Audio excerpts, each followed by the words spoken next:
letter to the bank. That way they send all the mortgages to me. That way I can keep up with it.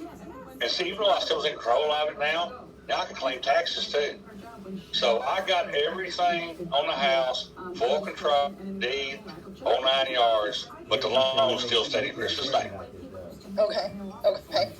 And so you turn around and sell it, or you hold on to it and collect rent? Does the owner move, or do they stay, or what's happening there? The owner always goes. Okay, I'm not going to let someone stay in the house because the law averages are they're going to be mad at me because I can control their house. Mm-hmm. So I never let no one stay. Okay. A lot of these, when I first started, because the body's upside down, so that's bringing people who want to run the wall. I'll go one step further in a minute. So these I kept, okay, and did a rent to own on the back end. Okay, so I can control the house. So I found somebody didn't have very good credit. Well, I'd get a minimum $5,000 down. Remember, I had $10 invested, so I'd get a minimum $5,000 down. Well, I'd go in my pocket. That's what I lived off of.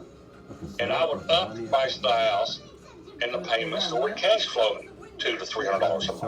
Mm-hmm. So basically, my $10, I made money right off the bat, which I call in the middle. Okay, and then I made money off the cash flow. And then when somebody refied, then I made money where I take money to it. So basically, I made money 3 ways. Okay. And even in the go ahead. Even in today's market, I bought we bought some Subto, still $10 down. But some of them we haven't kept because today Laura and I are partners. We've actually turned around and flipped them. Mm-hmm. I think we had $10 down, and we did a little rehab to it. I think we had it for 90 days. And when we sold it, we didn't do real good. I think we made $80,000. Is that all? $10. Well, I'm gonna take that back.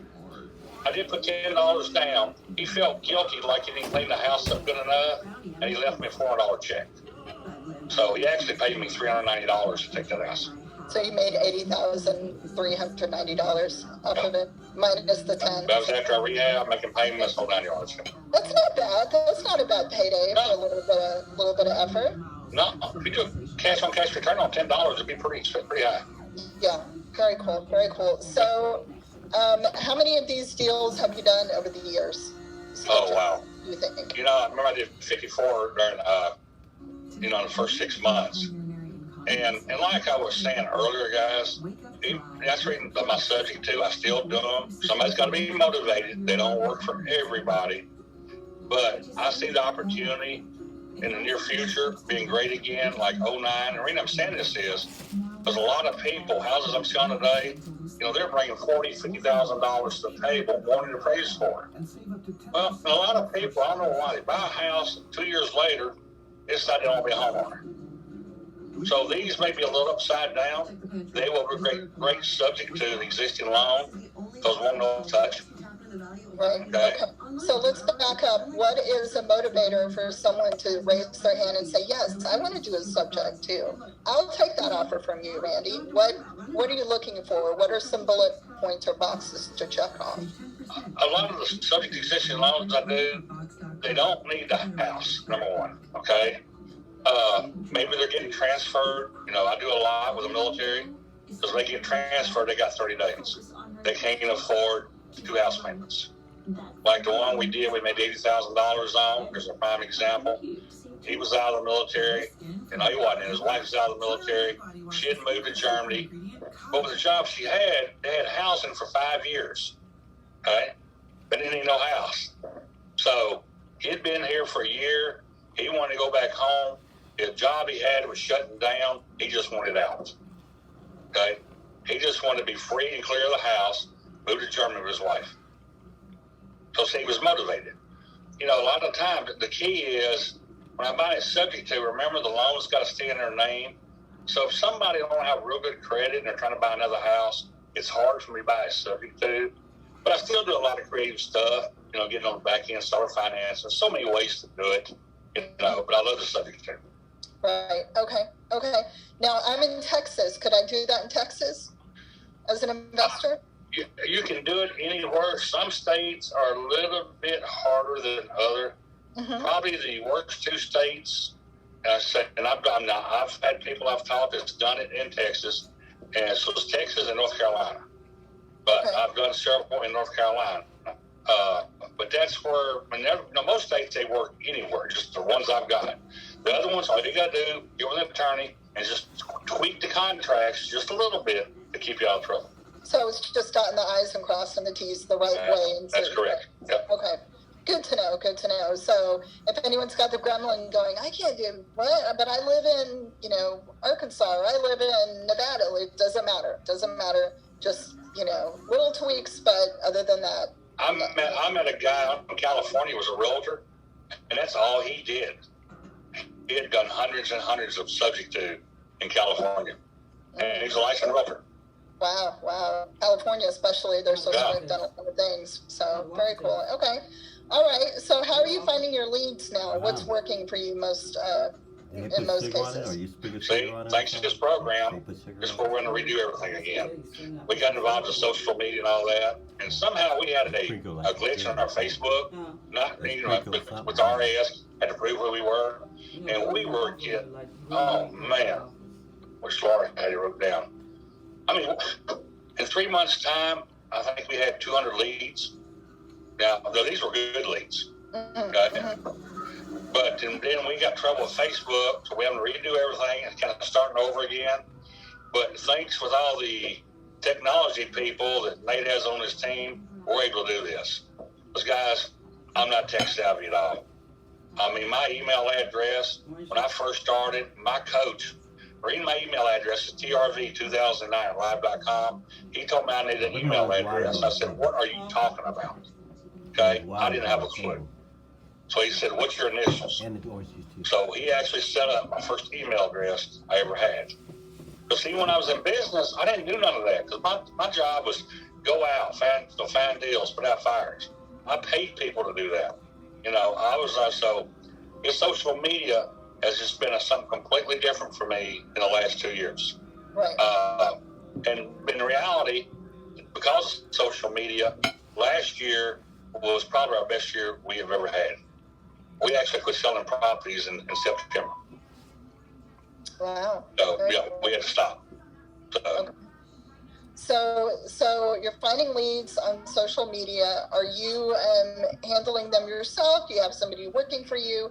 How are you? Do you feel like you need to be on the ground talking to people? Like what keeps you connected into the business? Yeah, we are in Spring Rack County, Kansas City, but myself, I love being on the ground talking to people, or at least being able to talk to them, because it's amazing how many deals I closed by talking to them. Laura and I are thinking old school, but like everybody else, that's the reason we're in here too. Yeah, I'm a coach. Yeah, I know a lot, but guess what? There's a lot I don't know. That's the reason we're still using a lot of next tech people to get us even to the next level we want to be. To get us to the level, we started picking up a couple of people to help us out. So, we're going too. It's a lot easier. You can do a lot more in a day's time because of social media, because of computers, versus being on the ground, putting out bandit signs at 3 o'clock in the morning. A lot less costly and a lot less time consuming. Right. Even for somebody who don't know what they're doing, like me. Right. With social media, also, you don't have to dodge traffic, putting out bandit signs. I'm sure that's gonna wear a helmet and run fast. Well, that's the reason I always did 3 o'clock in the morning. That was the recent traffic. Wow. Yeah. Wow. Well, it sounds like a big shift for you. So what would you tell somebody who's been trying real estate investing for a while and they've either haven't done a deal or they're just stuck at one deal every few months, what to do when you're stuck and how to make that momentum, how to get that push to the next level or even just make any kind of progress? The biggest thing, guys, anybody can do it, is networking. Okay, you're going to have these gremlins. Is that normal? Yes, it is. But at the same time, you got to remember when you're starting out in real estate, there's two types of fears.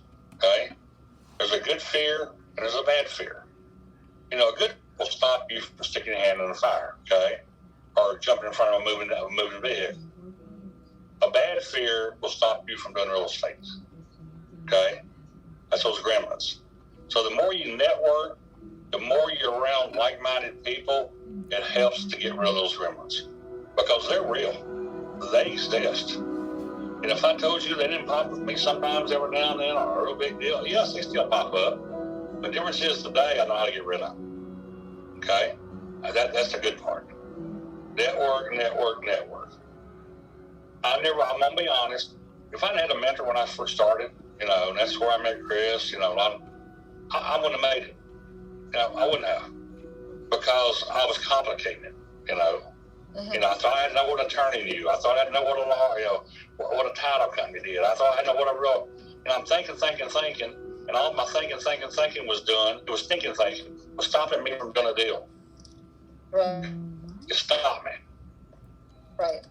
So, okay. Very cool. All right. Well, I think we have some people who have raised their hands and are interested in participating in a role play. Chris, do we have anybody queued up and excited and ready to do the role play? Hey guys, yeah, so we do. We have a couple of people that have volunteered. We have some from yesterday, so I've still got your names. And then a couple that mentioned that they would love to this morning. So let's see if Ed Carrick,